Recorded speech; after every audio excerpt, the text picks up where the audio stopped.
Hello everybody, Jeremy Dickinson here again for part 4 of my video lecture series on Plato's Apology.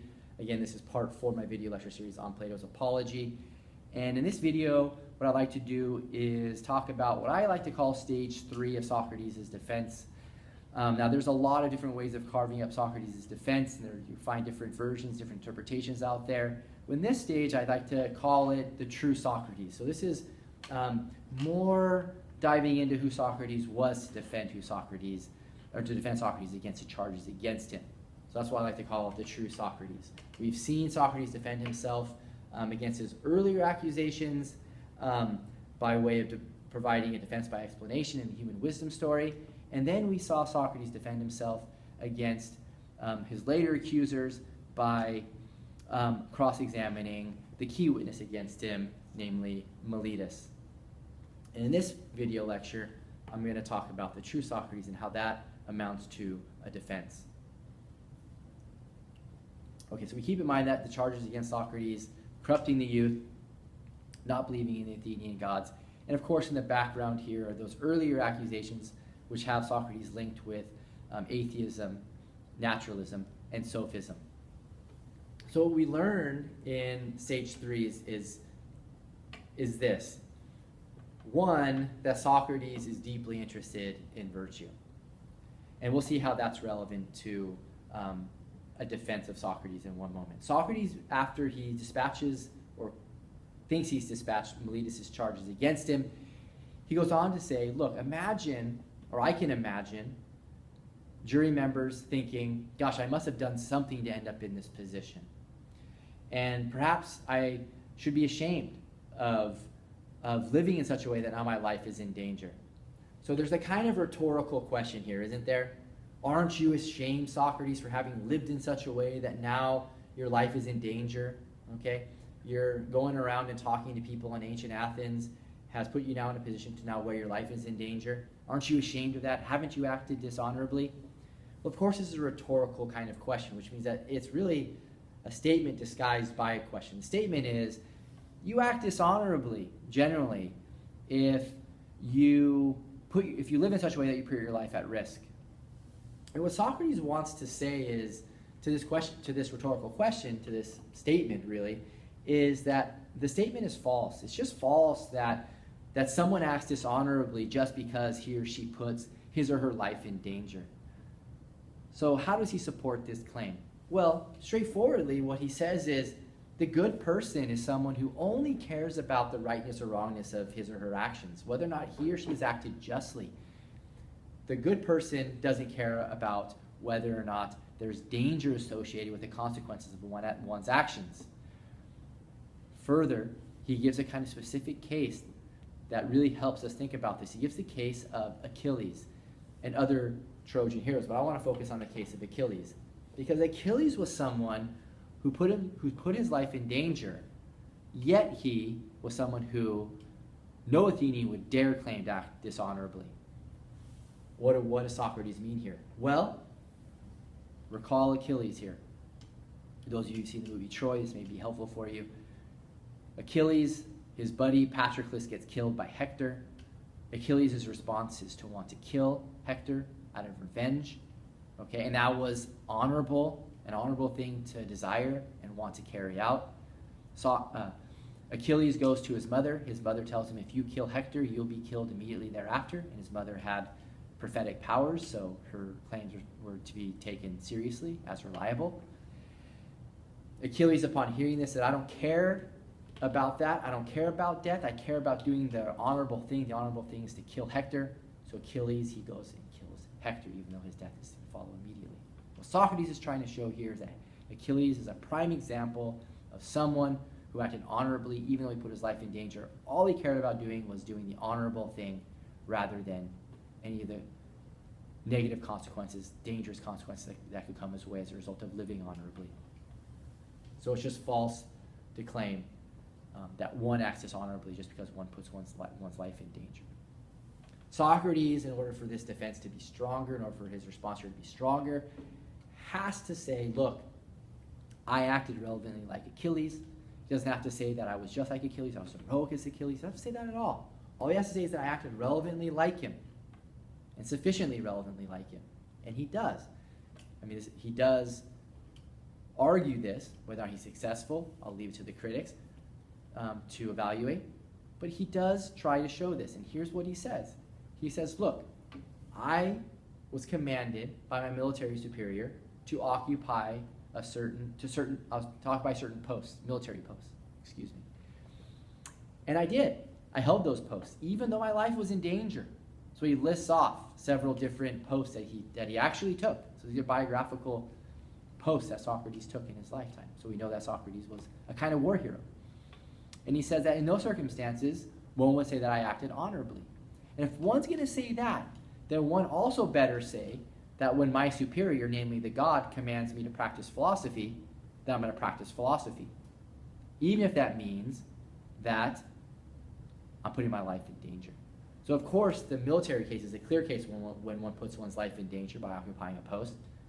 Socrates is saying that this practicing philosophy post that the God has commanded on him is one that's also put his life in danger, because here he is on trial for his life for practicing philosophy ultimately. So he's telling us that, look, I'm being charged with practicing philosophy, okay, ultimately, and that could lead to my death. But I'm acting honorably because I'm following the command of my superior, namely the God, just like I acted honorably by following the orders of my military commander. So Socrates is just trying to say, look, I'm relevantly, sufficiently like Achilles in that way. So I would have acted cowardly if I would have followed my military commander on the one hand, but on the other hand, when the God ordered me to practice philosophy, I quit practicing philosophy for fear of my own life.